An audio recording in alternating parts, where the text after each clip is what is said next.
Join Mark and Cindy with friends Frank and Peggy as we enter the Pioneer Tunnel located near Ashland, Pennsylvania. You'll go back 1,800 feet and be 400 feet below the crest of the ridge inside the tunnel. There it is.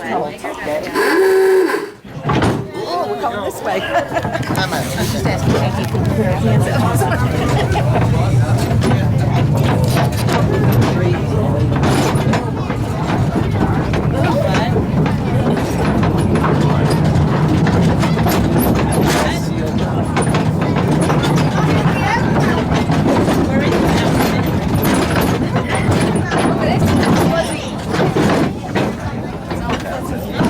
What was the name of this mine again? We're in Pioneer. We're in Pioneer. Pioneer.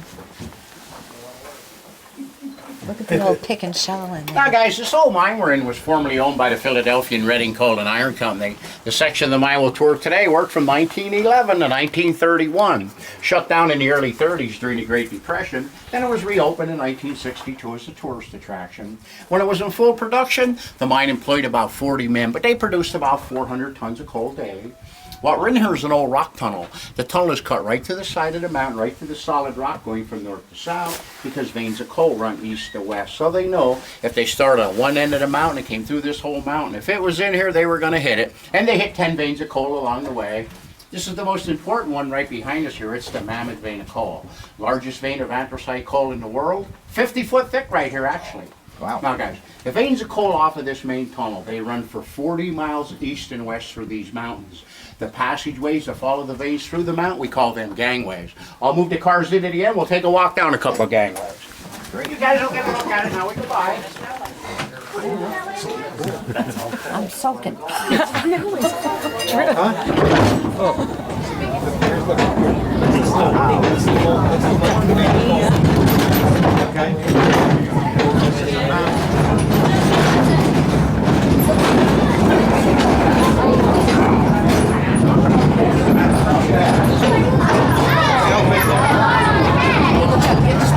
Oh yeah.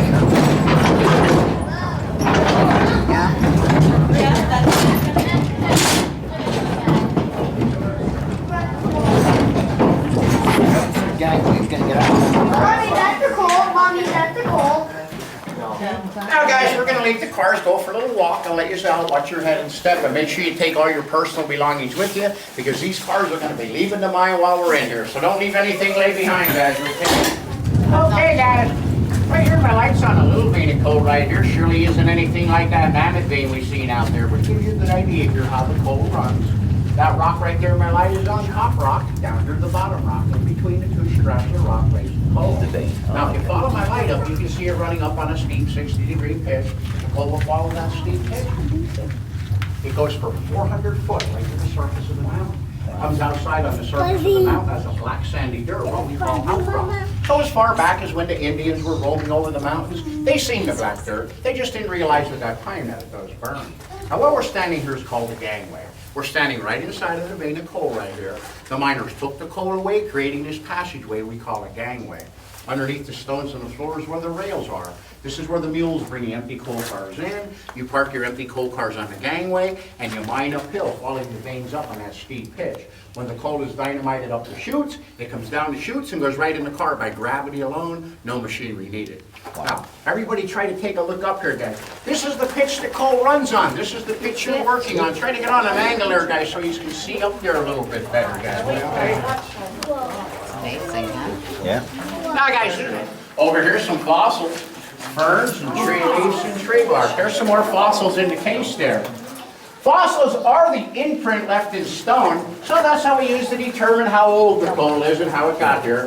The coal was formed 250 million years ago, and coal was formed from tropical vegetation, trees and leaves and plant life and such. During the mound building period, it took 8 foot of vegetation, once compressed together, to form 1 foot of coal. If it would have been a mile deeper, a lot more heat and pressure, it would have been diamonds. Okay, guys, straight ahead of us there, my light is on the face of the gangway there, and the reason they stopped there, the vein of coal turned to rock.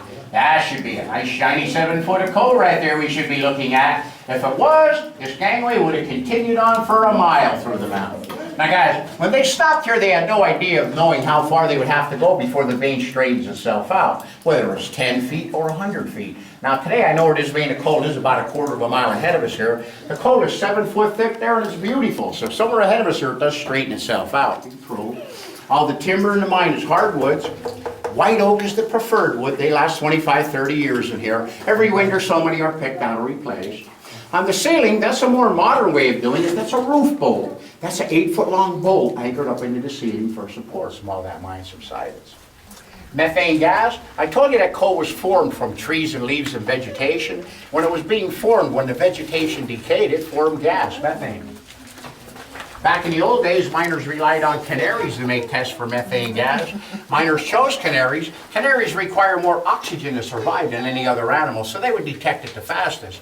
Methane is light, it rises to the ceiling, so the miner hold the canary up close to the ceiling in the mine and watch the canary. If the canary became all nervous and panicky in the cage at that time, the miner knew he was in a deadly gas.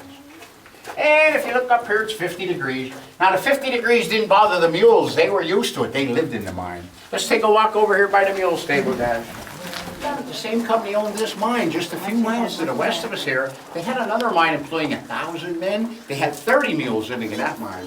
Other than living underground, the mules were very well taken care of. They were the heartbeat of the coal mine. And back at that time, a mule was very expensive.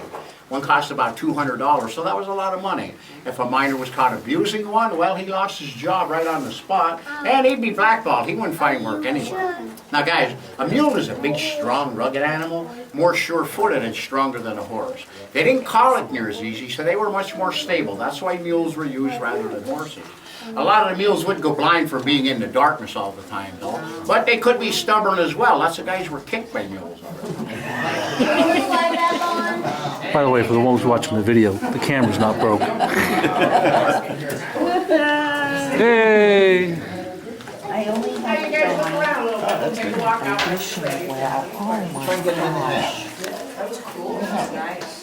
Oh, do that again, Peggy. That's good. I got this. A light at the end of the tunnel, all right.